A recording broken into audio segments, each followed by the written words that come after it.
Welcome to episode 29 of the Thelma Tapes, the Living Memory Association podcast, which is centred around Leith reminiscences. On today's show, amongst many wonderful stories, we hear of living in Leith Walk with lodgers who were performing at the Gaiety Theatre, attending David Kilpatricks School, shopping for everything in the Kirkgate, and going to the offal butchers for the much maligned delicacy of tripe. Back in time we go. Inherited a shop in Leith, which was a newsagent and tobacconist and such like, but there was a lot of industry in Leith then. Like there was the Crawford's biscuit factory, there was the ropery, there was the wholesale, there was the bonds, a lot.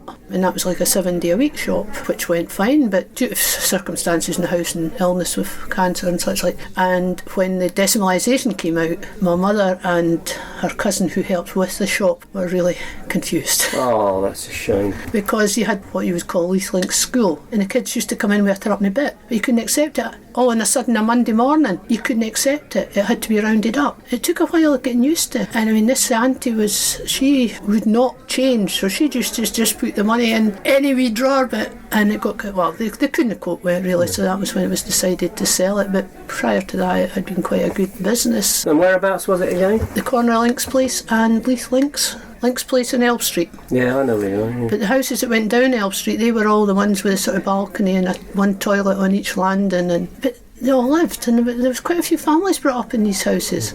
And then at the corner as well was the Laurie Riley's pub, who was a Hibs football player. And then further down the road you had like the Crawford's biscuit factory, and they used to come up with their bags of broken biscuits and misshapen biscuits. So you were Corona Place, you had the wash house was just nearby, wasn't it? That's right, we were next door to the washers. People used to come down with the washing, or we would run round the corner. You know, sometimes you had to book for a tub. You used to stand in a queue and book for the next day, or maybe have you got anything for today, you know, things like that. And they had the washing, the boilers, washing your clothes with the washing board, pulling the bath along to the hydro, spinning the washing, you know, pulling out the dryers, put them on the clothes horses, push them into the heat, you know. And sometimes you'd drop something off the rails and you'd shout on one of the attendants, "Oh, would you come and get something that's dropped down inside?" They used to lay on the rails and you'd push the men inside the heat till they pulled up whatever fell down, because it was like a big ditch underneath. So you'd get all that happened, you know. Or maybe you'd have a stick and you could do it yourself, just a long stick, so I'd pull it out yourself if you drop something. There must have been a lot of banter going on in there. It was, yeah. And was there not the rag store there as well? Barry's rag store, yeah. It was probably 4 numbers down, the rag store. Very busy. Doors were always open, you seen them all sorting out the rags, you know. I would have done anything when I came up to work, you know, but I couldn't work because of the children. But you could get a night job, maybe working in Barry's, maybe 6 to 10 and things like that. Oh, I thought that was a good idea. My mother-in-law said, "Don't you dare." She said, "You don't go to work in a place like that," because they were so strict, you know. And she always went out with her hat on, gloves, you know, to match the hat and the handbag. You know, they were like that. Children are the same. Really? But just like I was showing you, my husband is immaculate when he was dressed like that, you know. Others would stand at their entries and talk all day, and my mother-in-law would hate that. She's going to pass them all in the summertime, standing at their entries, you know. She said, "I don't know why they do that." So she wasn't the one for a gossip? Oh no, she wouldn't do that at all. They would just come down and say hello, you know. As I say, they would come out. She would come out at number 4 and come past number 3, coming to me at number 2, you know. And she always came in the morning about 9:30, and she'd stay till about 11, and she'd got to make her lunch. And after that, she'd come back down at 2 o'clock. I had to be ready to take the children out, and if it was raining, I would sort of maybe polish my furniture. I think I'll not bother going out today. She would say, "You can do your polishing any time. Come on, get out. Children have to get the fresh air." So she would push the pushchair and I would push the pram, and we done that until kids went to school. And then I thought, oh well, I'll start working when they're at school. And I got a little job at Trinity, and I got 2 and thruppence per hour for 2 hours. Went on the tram car, and they paid my tram car fare, so I got £14.06 or something. Right. I think the tram car was tuppence or something to go from Great Junction Street to Trinity. And what were you doing at Trinity? Just cleaning a lady's house. Oh, Primrose Bank Road, yeah. Right. And then you seen the difference inside the houses there, you know. Lovely houses. You thought, oh, I'll have to get a house like this, you know. I was brought up most of my life in Leith, you know, so in Leith Walk, I was thinking about, you're talking about old memories, but in Leith Walk there used to be a cinema called Alhambra, right? And as a child, it was one of the cinemas you went to, and it was a local flea pit, you know, so my mother never liked us going there, whereas the Capitol, which was down in Madison Street, was just that bit better, you know. But this was Alhambra. But I look back on it now, and I've done a wee bit of research, and it had been a theatre at one point, and I didn't appreciate it then, but looking back, it was actually a lovely designed building, the Alhambra, and why it went into disrepair I don't know, but now it's something else. It's been all been taken down. But yes, that was all part of. Did you go down to the Gaiety Theatre at all? Yes. I do remember that. My mother had a boarding house in Leith Walk, and we took theatricals. So we'd have them from the Gaiety, and as I was growing up it was great because the house was full of, I remember the Scott brothers, and they were handsome, 4 of them, and they were there, and then with Rochelle's with 3 girls, different, they've had jugglers and what have you, and that was the summer season. My mother had that sort of gave her an income because she was a widow for that. So it was quite exciting, so we always ran down the road to the Gaiety and to see all the different acts. And so would you have got like free tickets and things? No. But invariably it would be the gods, and the gods were, you know, just basic seats. 6pence if I remember rightly. But it was really quite exciting. And was it full, the theatre? Yes. There was always a bus coming up the Kirkgate, you know, with people going in and out. I do know my mother used to say that you went up the Kirkgate Christmas Eve and you done all your Christmas shopping. God, there was that many shops. And yeah. It was late opening, wasn't it? Yeah. Uh-huh. What number Kirkgate were you? Number 30. Where was that in relation to the Gaiety? You had your 3 doors of the Gaiety, and if you went to the left, there was Ferguson's the butchers, then number 30, and then Mrs. MacDonald, the newsagents. If you went to the other side of the Gaiety, it was Mary Rocho's, the ice cream shop, and 35 Kirkgate. So in relation to the shops that are there now, where was the Gaiety Theatre? You're going down and there's Trinity House, and then there's the church. Now the wall of the church still runs up into the old, to the new Kirkgate. So if you go to the opposite side and follow the wall down, at the church, where the church ended, there was a draper's shop there. Then there was Weirsley's Close, and you could go down the close. You came to the same exit, whether you went from Weirsley's Close or from the other side. But you went down, you came along, and you could do the same from Coatfield Lane, and then it led you out into Constitution Street. Right, I know where you are. So you had Weirsley's Close, then another shop, then Mary Rocho's, the stair, and then the Gaiety. So it's a lot further down. Oh yes. Right. The Gaiety, we looked at a photo before, looking down the Kirkgate, you can see there's almost a bend on the Kirkgate. Yeah. That's where the Gaiety sat. Right. So whereabouts were you actually living?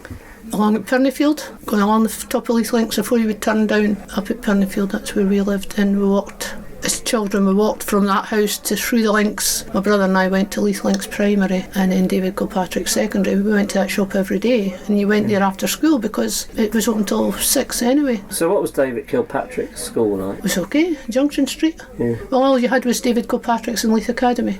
46, so you're talking about 58 I would go there, I would think, when you were 12. And you went there till you were 16, but if you wanted to go to further education, you had to go maybe to college or such like. But in these days, you could get a job and you could pick your job. If one was paying 2 and 6 a week more, you went for it. At the bottom of Leith Walk, there was the palace, and it was on a corner, and then there was the state. It was sort of where will we go, you know. And would you have gone to like the children's matinees and things like that? Yes, did that in the capital. They had a club.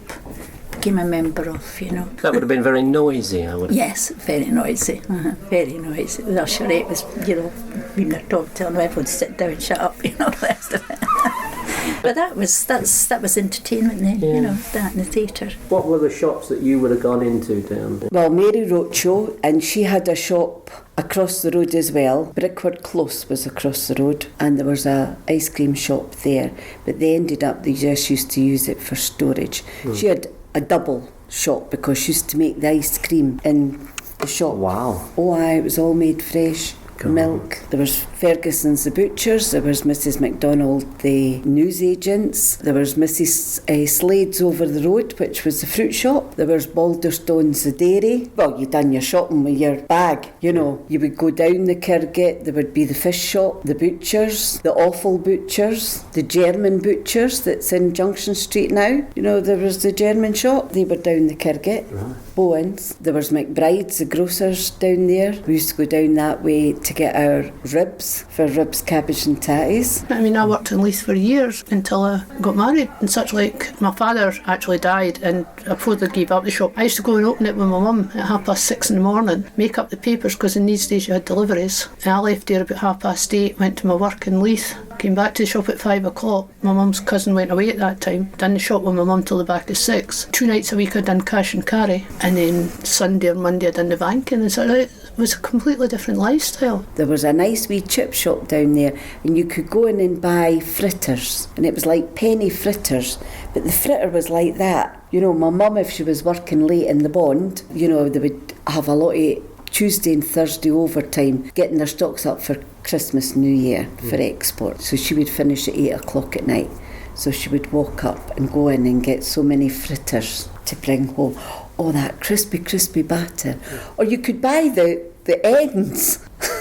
I've heard that, yeah. You went in and bought. In any of the fish shops you could do that, or the bits off of the fish batter by the ends. Depended how flush you were. I bet it was tasty though. Well, it was cooked in, it wasn't all your low saturated oils and what have you. You know, it was fat, it was cooked in, wasn't it?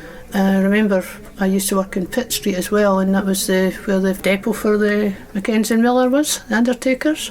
A lot of stories came about there, because you used to see the hearses coming back with whole handles and things in them.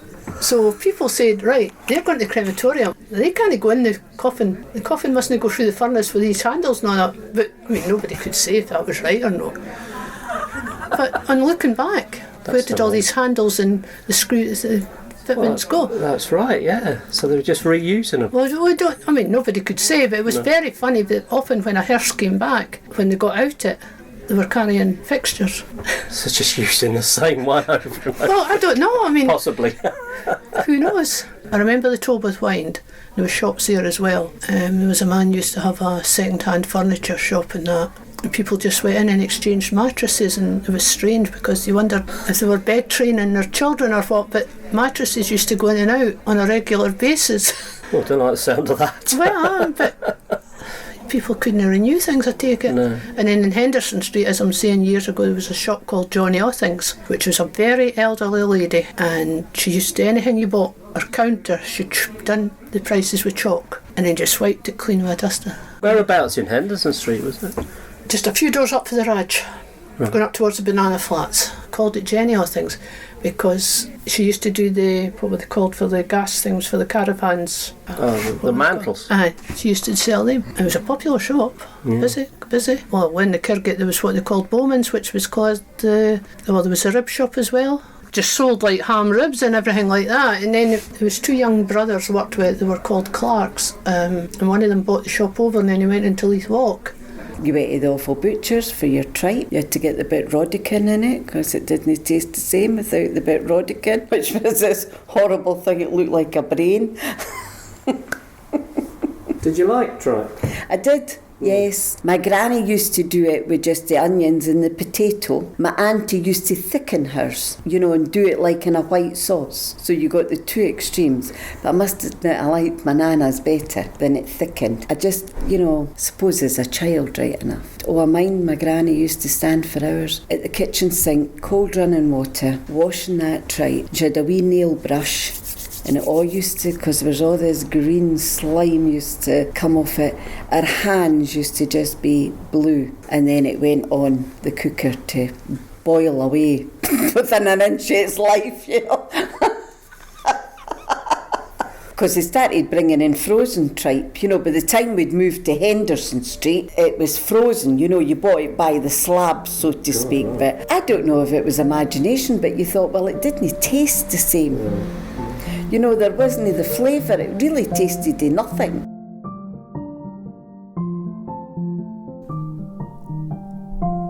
Thank you so much to Lorna, Lucy, Mary and Maureen for their wonderful memories of Leith Walk and the Kirkgate. If you have a story to share, please pop in to see us at the Little Shop of Memory, our hands-on museum on the second floor of Ocean Terminal Leith. You can also visit our Facebook page to keep up with our regular events and view our wonderful photo videos on our YouTube channel just by searching for the Living Memory Association.